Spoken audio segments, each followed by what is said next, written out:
जय श्री राधे कृष्ण। आप सभी का आपके अपने YouTube channel VK Mishra present में बहुत बहुत स्वागत है। आइए आज आप सब सुनेंगे कार्तिक मास महात्म्य कथा में 11वें अध्याय की कथा। अब तक आपने पिछले अध्याय कथा को नहीं सुना हो तो चैनल पे वीडियो अपलोड है, आप वहां से जा करके पिछले अध्यायों का कथा श्रवण कर सकते हैं। तो बोलिए प्रेम से भगवान विष्णु की जय, माता लक्ष्मी की जय, तुलसी माता की जय, भगवान श्री कृष्ण की जय, सर्वदेवी देवता की जय। नारद जी बोले, इंद्रादि सब देवता फिर दैत्यों को अपनी ओर आते हुए देखकर भय के मारे कंपित हो भगवान विष्णु की स्तुति करने लगे। देवता बोले कि मत्स्य, कूर्म आदि नाना स्वरूपों से भक्तों के कार्य के लिए उद्यत और दुख को दूर करने वाले आपको नमस्कार है। ब्रह्मा विष्णु शिव रूप धारण करके जगत की सृष्टि, पालन तथा संहार करने और गदा, शंख, पद्म तथा चक्र हाथों में धारण करने वाले आपको नमस्कार है। लक्ष्मी के प्यारे, असुरों को मारने तथा गरुड़ पर चढ़कर चलने वाले, पीतांबरधारी, यज्ञादि क्रियाओं के परिपाक करने एवं विकार युक्त होने वाले तथा शरणागत की रक्षा करने वाले आपको बारंबार नमस्कार है। हे दैत्यों द्वारा तापित मनुष्यों के दुख रूपी पहाड़ को ध्वंस करने के लिए वज्र रूप तथा शेषनाग रूपी सैया पर सोने वाले और सूर्य चंद्रमा रूपी दो नेत्र वाले आपको नमस्कार है। नारद जी बोले, जो मनुष्य इस संकट नाशक स्तोत्र को पढ़ेगा वह हरि की कृपा से कदापि कष्टों से पीड़ित नहीं होगा। इस प्रकार जब दैत्यों के शत्रु भगवान ने देवताओं के विपत्ति जानी तब क्रोधित और खेद युक्त हो तथा उठकर भगवान शीघ्र गरुड़ पर चढ़कर लक्ष्मी जी से बोले कि तुम्हारे भाई जलंधर ने देवताओं को बहुत दुखी कर दिया है। इससे उन देवताओं द्वारा बुलाया गया, मैं युद्ध के लिए शीघ्र जाऊंगा। लक्ष्मी जी बोली, यदि मैं तुम्हारी प्यारी और सदा भक्त हूँ तो हे कृपानिधे, मेरे भाई युद्ध में क्यों तुम्हारे हाथों से मरने योग्य होगा। श्री भगवान बोले, रुद्र के अंश से उत्पन्न होने और ब्रह्मा के वरदान तथा तुम्हारी प्रीति से यह जलंधर मेरे मारने योग्य नहीं है। नारद जी बोले, ऐसा कहकर गरुड़ पर चढ़े शंख चक्र गदा और नंदक खड़ग को धारण किए भगवान जहाँ देवता स्तुति कर रहे थे वहाँ शीघ्र पहुँचे।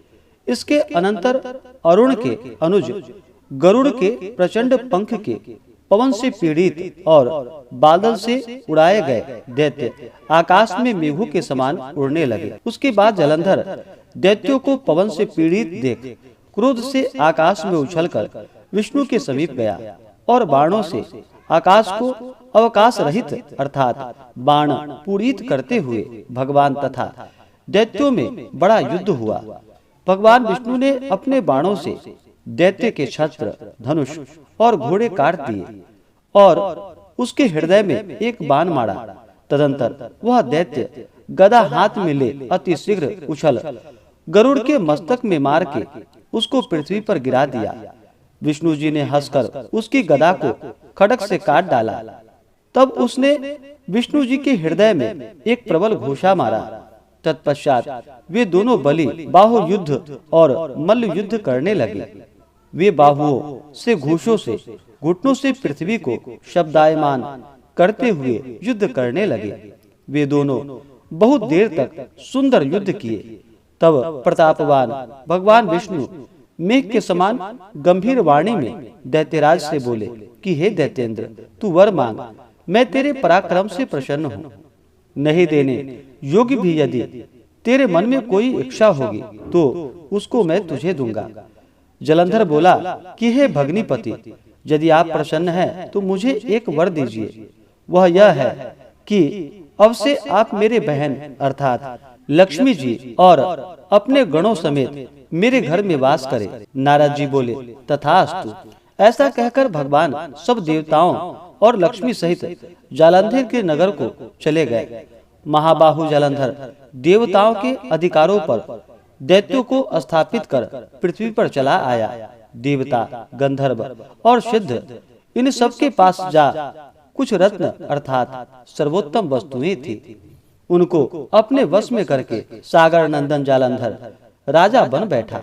देवता, गंधर्व और सिद्ध आदिकों को और सर्प, राक्षस तथा मनुष्यों को वह अपने पूर्व का नगर निवासी बनाकर तीनों लोकों का राज्य करने लगा। इस प्रकार जलंधर देवताओं को अपने वश में करके प्रजा का धर्म से निज पुत्र के समान पालन करता था। जलंधर के धर्म राज्य करने के समय न कोई रोगी, न दुखी, न कोई दुर्बल और न दरिद्र ही दिखाई देता था। अर्थात उस राज्य में सब प्रजा आनंद से समय को व्यतीत करती थी। नारद मुनि कहते हैं कि उस दानवेंद्र के धर्म राज्य करने के समय उसकी राज लक्ष्मी देखने और विष्णु की सेवा करने को मैं वहां एक बार गया। इस प्रकार से कार्तिक मास महात्म्य कथा में 11वें अध्याय की कथा पूर्ण हुई। तो बोलिए प्रेम से भगवान विष्णु की जय, माता लक्ष्मी की जय, तुलसी माता की जय, सर्व देवी देवता की जय। इसी प्रकार से आगे के अध्यायों को सुनने के लिए चैनल पे अगर आप नए हैं तो चैनल को लाल बटन दबा करके सब्सक्राइब करें, साथ में बेल आइकन घंटी को दबाएं ताकि मेरे वीडियो का नोटिफिकेशन आपको समय से मिलता रहे। वीडियो को लाइक करें, शेयर करें। सुखी रहें और स्वस्थ रहें। जय श्री राधे कृष्ण। धन्यवाद।